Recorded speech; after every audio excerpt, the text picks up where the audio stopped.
I really wish I could talk about this without being political at all. I wish that you could hear what I'm saying without bringing any political slant or bias in it whatsoever. I want you to think about America as an empire, America with a global reach, a nation who has bases all over the world, both for better and for worse. And I think there's a strong argument that can be made that much of it has been for better since World War II, and a very strong argument that can be made that much of it has been for worse. And the point that I'm making, right, or what I'm wondering is, are we living in a decadent empire? And I think it's really important to ask this question, because we're an empire that has, at least for the last few years, been consistently apologizing for itself. That's not to say that we don't have anything to apologize for. I think there's a very strong argument to be made that we do. But that indicates that the psyche of the population, that we don't share a common purpose as an empire anymore. You know, back in the day, if you know anything about ancient Roman history, there's this thing called a triumph, right? When a general would return from conquering some people, right? He would come back and he would be thrown a parade. And everybody would be super excited to see him march with the spoils of war, with the prisoners of war, with the kings and generals of the other army, and the people of Rome would stand in line and cheer to see this person flaunting his spoils, which were other human beings. It was an absolutely barbaric spectacle. But what it had was a sense of shared narrative, a sense of shared goal, that the people of Rome, at least the ones who were cheering, right, at least the ones who came out, were broadly in support of the imperial goals of Rome. And we don't have that anymore. Again, for better or for worse. What I'm talking about is something like, for example, the Pledge of Allegiance, which, again, I think there's a great deal of ambiguity, to say the least, in its value. But the Pledge of Allegiance is this thing that 30 years ago, you'd have to be a Jehovah's Witness or someone who was seen as a political or religious outsider not to stand for the Pledge of Allegiance.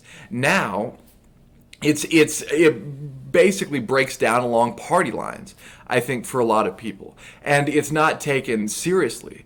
Something else to notice is that the military draft, which began during World War II in 1940, I believe is when the draft started, ends in 1973. Now, very few people, I believe like less than half of 1% of Americans are actually in the armed forces, which there was like 10% in World War II.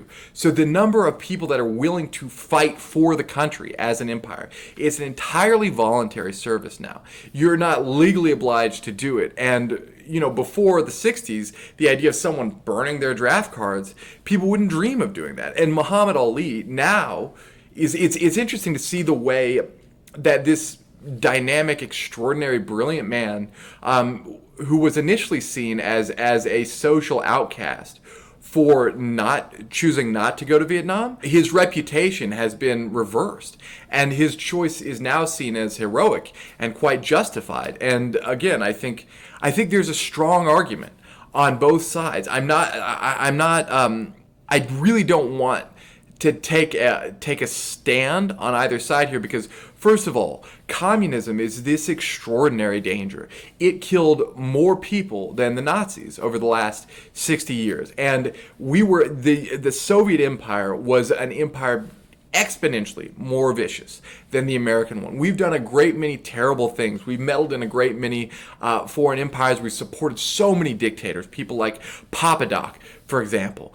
But at the same time, communism, by any metric, was worse. And don't listen to anybody who tells you otherwise. And we're afraid that Vietnam would be yet another country that falls to communism. And this is why, at least ostensibly, we go and we fight. The other argument could be made that we're looking to keep our hegemonic grip on the globe and to extend it as far as possible.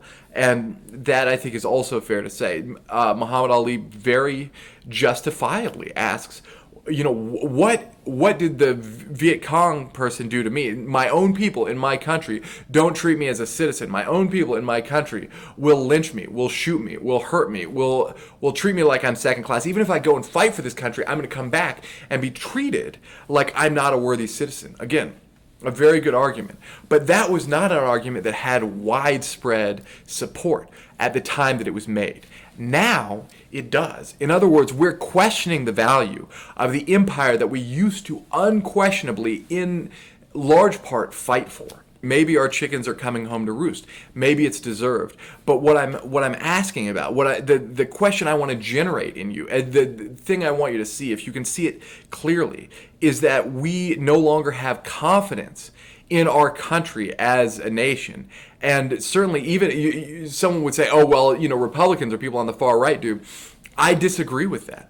I don't think that they do either, because the thing is, this November when the election happens, no matter what, either whoever loses is going to question its legitimacy. Okay?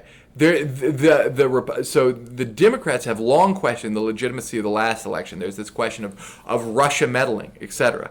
Certainly, the Republicans at the same time have said that Trump's campaign has been spied on, that the Trump dossier was